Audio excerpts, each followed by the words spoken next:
Hearing the message to stop, drop, and roll. And I have the 9 of Pentacles on the bottom of the deck with the 5 of Pentacles behind it. Stop, drop, and roll. This is like you have the solution to a problem that seems solutionless, but you're not stopping and dropping whatever is distracting you or causing you to doubt yourself so that you can roll forward with some kind of solution. This is the After Tarot, and typically the 10 of Wands, he's standing up, he's carrying the heavy burden, but since this is the scene that comes after, he's sitting down. He's put all the other wands down and he's just holding on to one wand to like hold himself up. He feels... I almost want to say you feel defeated right now, but you are almost misreading the energy that you're feeling. It's not really defeat you're feeling, it's exhaustion. You feel defeated because you're trying to find your way in and not finding the solution, but that's because you're in this go, go, go or overthink type energy. You're being guided to sit down, put down everything else that's not going to make a difference in this scenario, and focus on the one thing you can that will help you to hold yourself up through this exhaustion that you're feeling right now. This is a celebration that's coming in with the 3 of Cups.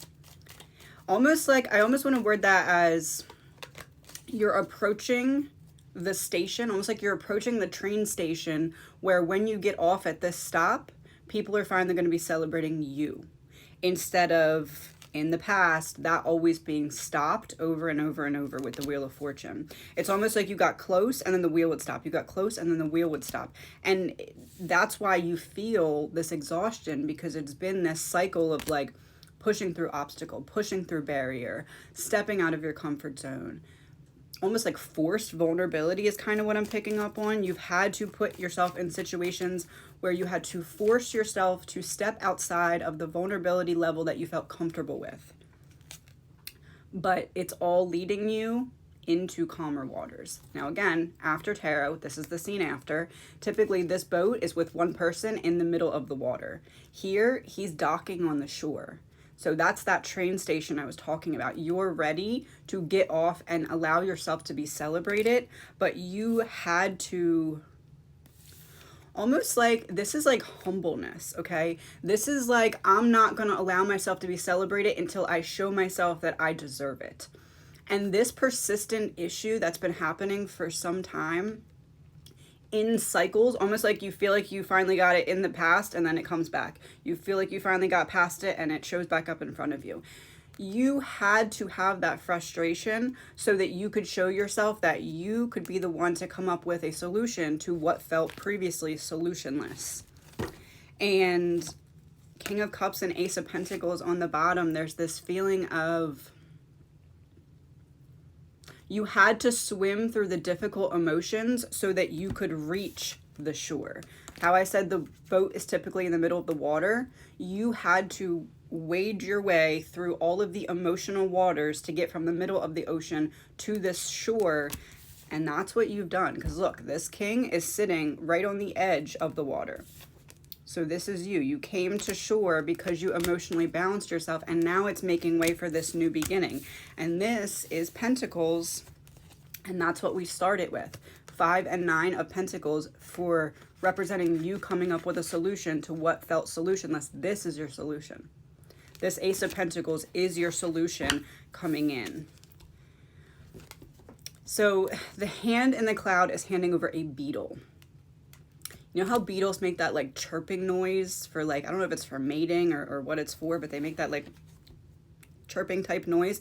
It's almost like now your people can find you because you are showing up as yourself.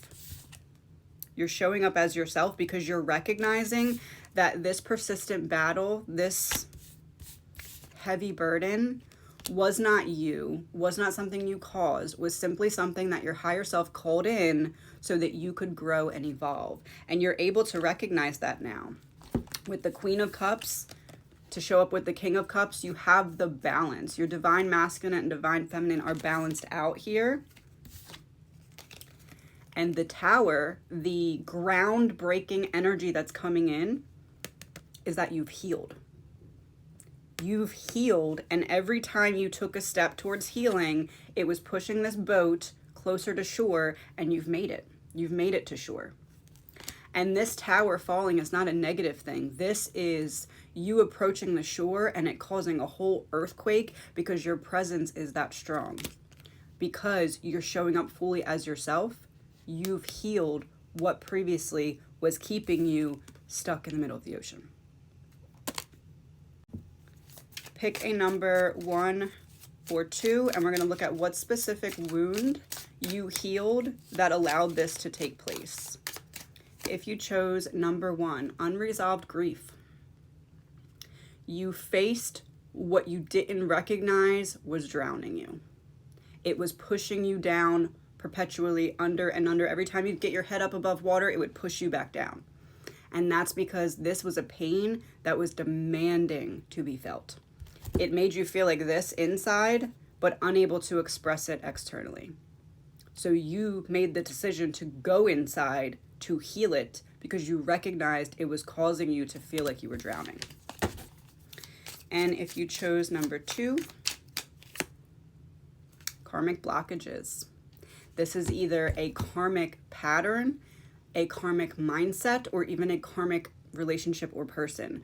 You figured out that you were not getting an accurate, mirrored back representation of yourself through this karmic partner or situation. And you said, if you can't accurately reflect back me to me, if you can't meet me on my level, you gots to go. Good job.